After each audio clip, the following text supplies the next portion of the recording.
जय श्री कृष्णा। राधे राधे। मैंने आपसे वादा किया था कि करवा चौथ के ऊपर मैं आपके लिए एक पूरी डिटेल में जानकारी लेके आऊँगा कि करवा चौथ का व्रत कब से शुरू हुआ, कौन सी कथा इसमें सुनाई जाती है, पौराणिक क्या महत्व है, स्त्रियों को करवा चौथ का व्रत क्यों करना चाहिए, कैसे करना चाहिए और इसके करने का क्या फल होता है। आज हम इस वीडियो के माध्यम से ये सारा कुछ जानेंगे। तो सर्वप्रथम मैं आपको बता दूं कि करवा चौथ के व्रत के बारे में नाना प्रकार की भ्रांतियां हैं कि द्रौपदी ने सबसे पहले इस व्रत को किया था। कोई कहीं से कुछ कह देता है, कोई कहीं से कुछ कह देता है। आइए आज हम इसके बारे में विस्तार से जानते हैं। सर्वप्रथम करवा चौथ के व्रत के बारे में स्कंद पुराण के अंदर लेख आता है। स्कंद पुराण के अंदर एक कथा के अंतर्गत एक प्रसंग आता है जिसमें भगवान कहते हैं, चतुर्थ्याम कार्तिके कृष्णे यो स्त्रीरत्नम समाचरेत पतिलोकम सदा तिष्ठेत सौभाग्यम नो पुष्यति। अर्थात जो स्त्री कार्तिक मास की कृष्ण पक्ष की चतुर्थी का व्रत करती है, वो स्त्री अपने पति के साथ आनंद से रहती है और सौभाग्य को प्राप्त करती है और पति लोक में निवास करती है। इस तरह का लेख स्कंद पुराण के अंदर आता है और कहा जाता है कि सबसे पहले जो इस व्रत की शुरुआत है, जिसे हम कहते हैं, अक्सर करके हम कहते हैं जी करवा माता करवा माता करवा माता, पर वो करवा माता की कथा है क्या? करवा माता की पूजा क्यों होती है? आइए उसके विषय में जानते हैं। करवा माता की कथा क्या है, करवा माता के बारे में लेख आता है। कई लोक कथाएं भी हैं, व्रतराज खंड के अंदर भी इसका उल्लेख दिया गया है कि करवा नाम की एक स्त्री थी, पतिव्रता, और उसके पति का नाम कहीं कहीं हरिदत्त के नाम से संबोधित किया गया है और कहीं कहीं धर्मदत्त के नाम से संबोधित किया गया है। तो यहाँ पर जो बात हम कर रहे हैं वो करवा देवी की बात कर रहे हैं। वो सती साध्वी थी, बहुत अपने पति के सेवा में लगी रहती थी और कहा जाता है ये जो करवा देवी थी, इन्होंने सर्वप्रथम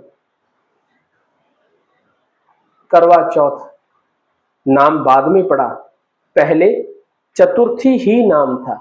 इन्होंने चतुर्थी के व्रत अपने पति के सौभाग्य, पति के लंबी आयु और उनके साथ सौभाग्य की प्राप्ति के लिए किया था और ये उस व्रत को किया करती थी। एक समय इनके पति जो थे धर्मदत्त या हरिदत्त, जैसे भी आप नाम समझे, तो इनके पति जो थे वो तालाब में नहाने के लिए गए।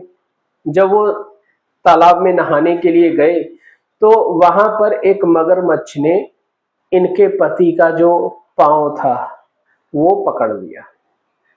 उसके बाद उनका चिल्लाना सुनकर करवा देवी जो थी तालाब के निकट पहुंची।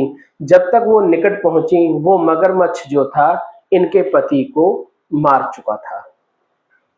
ऐसा देखकर बड़े क्रोध में आकर करवा देवी ने उस मगरमच्छ को पत्थर होने का श्राप दे दिया।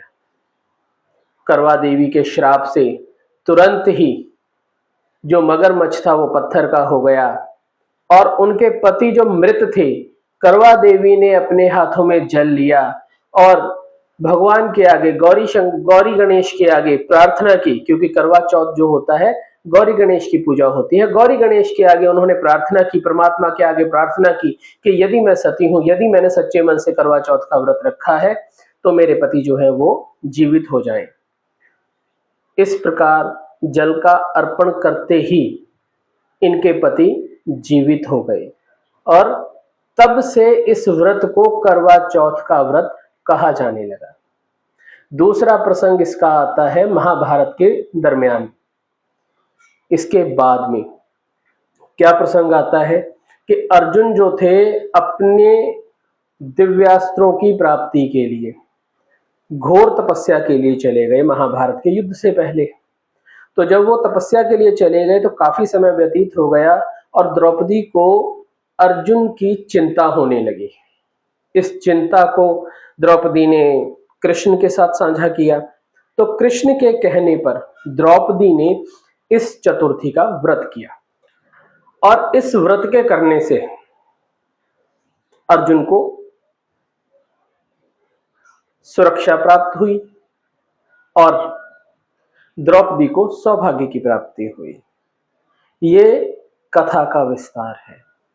कथा कैसे की जाती है, ये व्रत कैसे किया जाता है, सबसे पहले उस पूजा के बारे में जानते हैं। 7 भाइयों की बहन की कथा जो लोकाचार के अनुसार सुनी जाती है। कहा जाता है कि करवा चौथ का जो समय है वो कब शुरू हुआ। ये करवा चौथ का प्रॉपर जो समय है 13वीं शताब्दी के अंदर शुरू हुआ। उससे पहले हर कोई करवा चौथ का व्रत नहीं रखा करता था। शायद हो सकता है मेरे ये कहने के बाद बहुत सारे लोग कमेंट में मुझे कुछ भी लिख सकते हैं, परंतु हकीकत यही है कि 13वीं शताब्दी के बाद करवा चौथ के व्रत का प्रचलन जो था वो बढ़ गया। उससे पहले हर कोई करवा चौथ नहीं रखा करता था।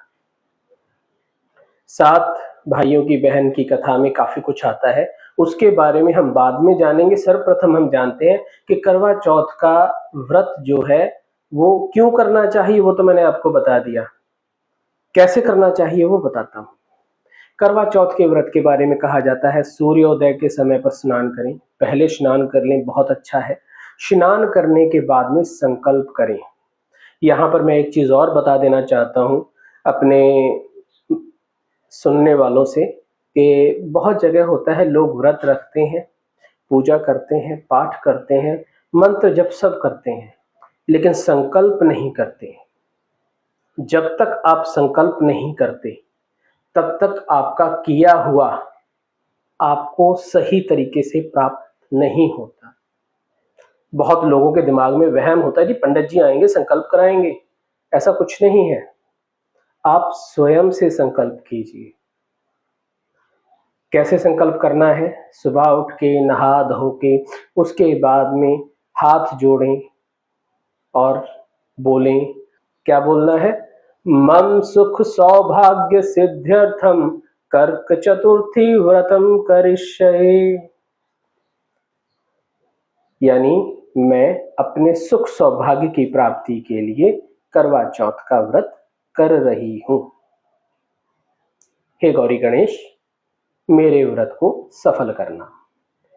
इस प्रकार संकल्प करना अनिवार्य होता है।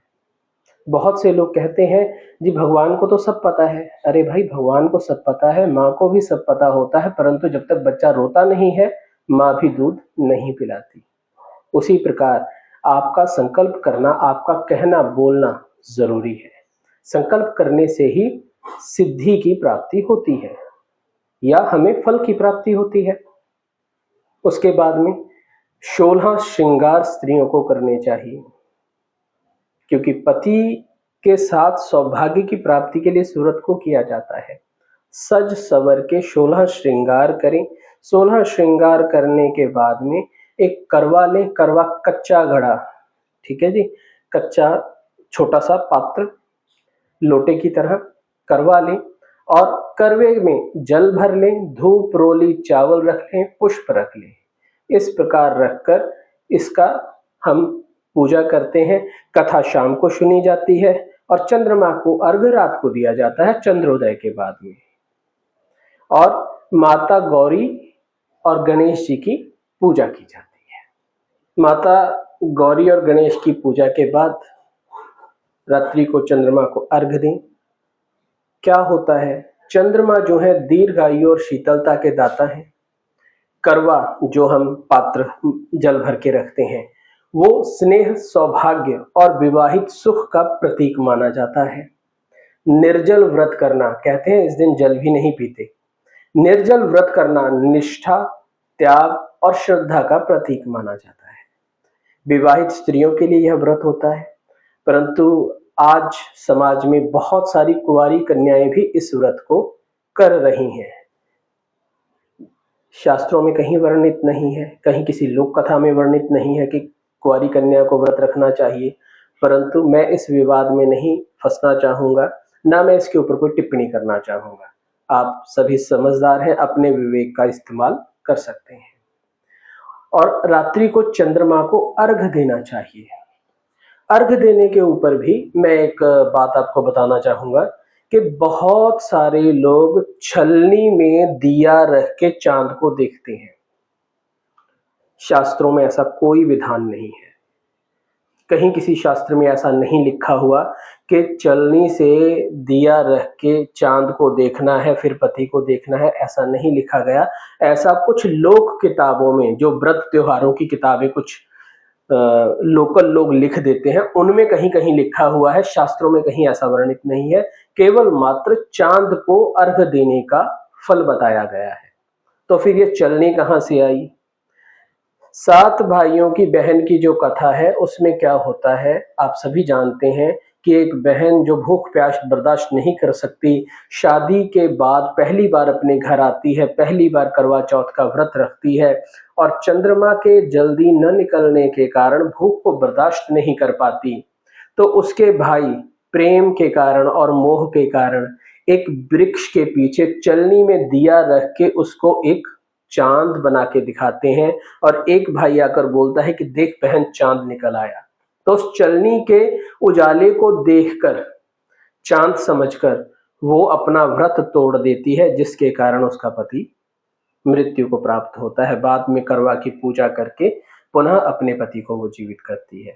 तो ये चलनी जो आई है इस कथा के माध्यम से आई है, शास्त्रों से इसका कोई लेना देना नहीं है। और इस चलनी का जो प्रचार है इसमें हमारे हिंदी सिनेमा का बड़ा योग है। ये योगदान जो है ये हिंदी सिनेमा ने दिया है।